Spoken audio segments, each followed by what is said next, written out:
¿Por qué cayó el Imperio Romano? ¿Fueron los bárbaros los únicos culpables? ¿Y qué pasó con los propios romanos? ¿Qué nos viene a la mente cuando pensamos en el Imperio Romano? El Coliseo, las luchas de gladiadores, los arcos triunfales, los legionarios invencibles. Los romanos construyeron acueductos, enormes edificios de concreto, alcantarillados y carreteras que aún se utilizan. Pero todo tiene un final. El Imperio Romano dejó de existir en el siglo V después de Cristo. La fecha del 4 de septiembre de 476 se considera la línea divisoria entre la Antigüedad y la Edad Media. Ese día abdicó el último emperador del Imperio Romano de Occidente, Rómulo Augustulo. El Imperio Oriental, que llamamos Bizancio, duró otros 1000 años, pero la caída del Imperio Occidental se considera el fin de la historia romana.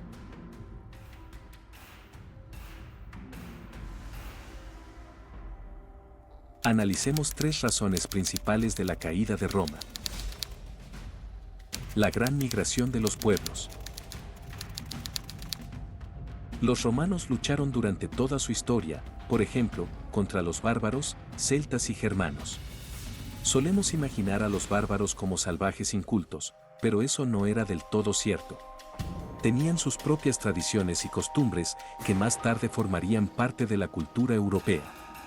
En sus mejores tiempos, los romanos o bien sometían a los bárbaros o los empujaban más allá de sus fronteras. Después, Roma dejó de expandir sus dominios y pasó a la defensa. Entonces comenzó la gran migración de los pueblos. ¿Qué significó esto para los romanos? Los romanos empezaron a perder el control de sus fronteras. A mediados del siglo IV, llegaron los hunos a Europa, nómadas asiáticos. ¿Puedes imaginar a guerreros que parecían haber nacido en la silla de montar? Los hunos arrasaban todo a su paso, desencadenando un proceso comparable con un efecto dominó. Numerosas tribus germánicas y eslavas se vieron obligadas a trasladarse a otras tierras. ¿Y a dónde se dirigieron? Directamente al Imperio Romano. Teodosio I, el último emperador del Imperio Romano unificado, permitió a los germanos, los godos, asentarse en su territorio. El emperador debilitado comenzó a reclutar en su ejército a sus antiguos enemigos, bárbaros, godos, vándalos y francos, para que lo protegieran de otros bárbaros. Ahora, todas estas tribus influían en la economía y la política romana.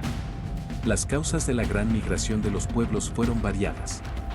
Una de ellas fue el clima. Los inviernos se volvieron más fríos y largos, y los nómadas se desplazaban hacia el sur. Pero los pueblos en movimiento ya no podían resistir la presión. El debilitado imperio estaba sumido en una profunda crisis política.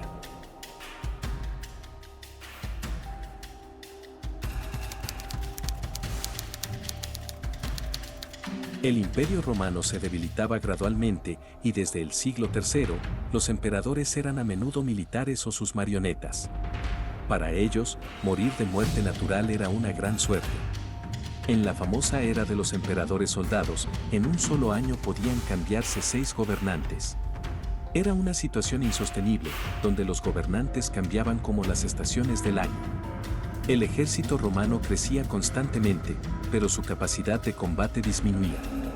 La corrupción prosperaba, y el entorno de los emperadores solo se preocupaba por sus propios bolsillos.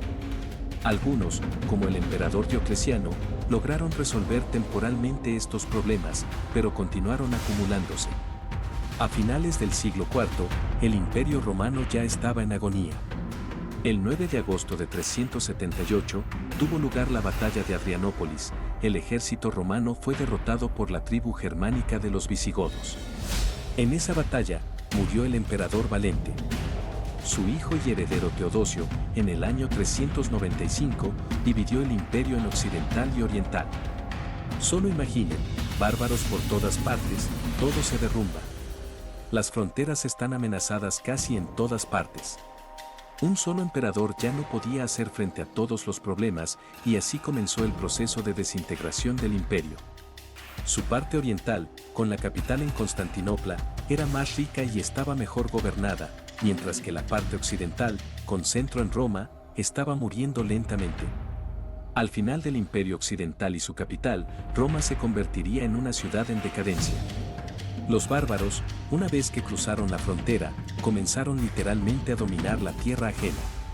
En los años 408 y 409, el líder visigodo Alarico asedió Roma y la ciudad pagó 2 veces con oro para evitar la destrucción. En 410, los romanos decidieron intentar el mismo truco una vez más. Decidieron revisar su estrategia y esta vez se negaron a pagar.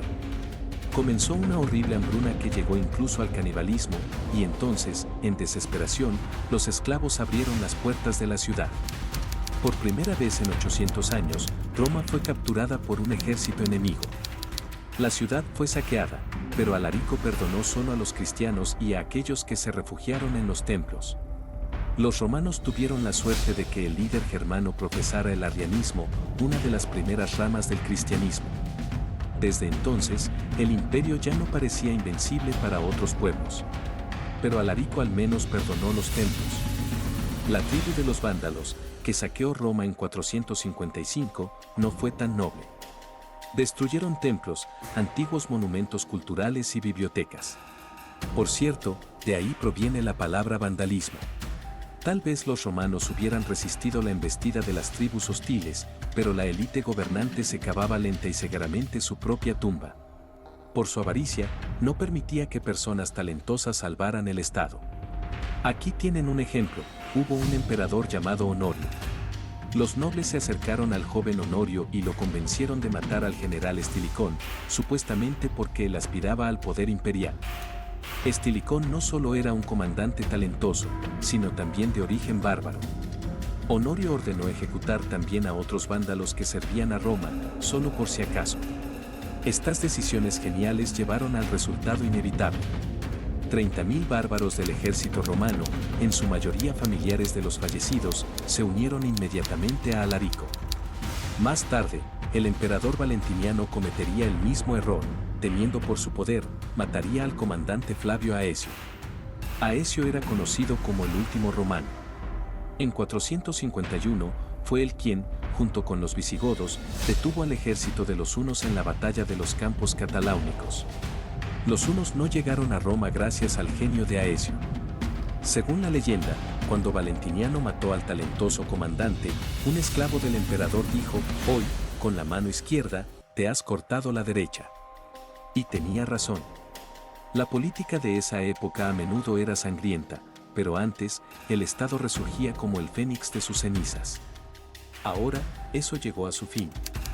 Roma ya no es lo que era durante su apogeo. Esta civilización pagana y urbana tenía una economía altamente desarrollada. El nivel de producción en la antigua Roma era comparable al de Europa en la época de la Revolución Industrial.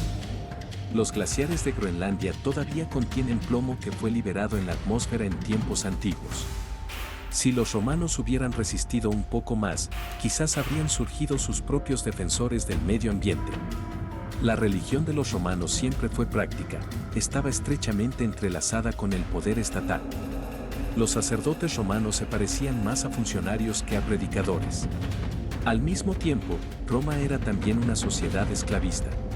Por todo el imperio trabajaban bárbaros, y de los nuevos territorios conquistados a menudo se vendían como esclavos a los pobres que no podían alimentarse.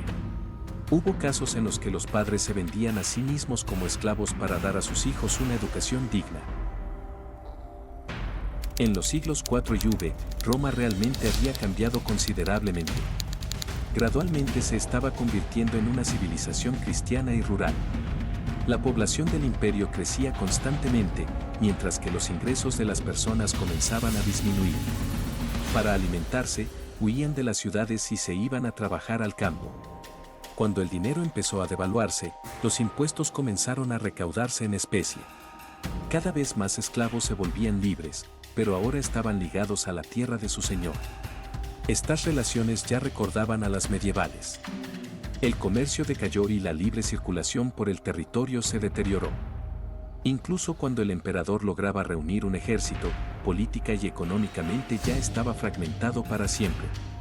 En su día, Roma perseguía a los cristianos y los lanzaba a los leones en el Coliseo, pero ahora ella misma se había convertido al cristianismo.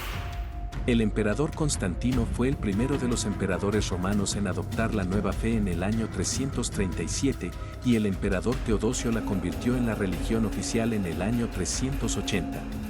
Roma se convirtió en un estado completamente diferente, su religión y economía cambiaron por completo, aunque el imperio exterior intentaba seguir siendo el mismo. La caída del Imperio Romano no ocurrió de un día para otro. Fue una agonía larga y dolorosa. Incluso el nombre del último emperador romano está cargado de un gran simbolismo histórico. Se llamaba Rómulo Augusto, al igual que el fundador de Roma, el legendario rey Rómulo, criado por una loba. Así como Octavio Augusto, el primer emperador romano. Roma comenzó con Rómulo y terminó con Rómulo. El imperio comenzó con Augusto y terminó con Augusto. Mezclados con las tribus germánicas, los romanos formaron la base de los futuros pueblos europeos. En el lugar de Roma surgieron los reinos bárbaros de los vándalos, visigodos y francos. Estos gradualmente adoptaron el cristianismo. Se produjo una síntesis del mundo romano y germánico. El último emperador romano fue depuesto por el mercenario bárbaro Odoacro. Envió la capa púrpura y la diadema, símbolos del poder imperial, a Constantinopla, y nunca más regresaron a Occidente. Este momento se considera generalmente como la caída del Imperio Romano y el comienzo de la Edad Media.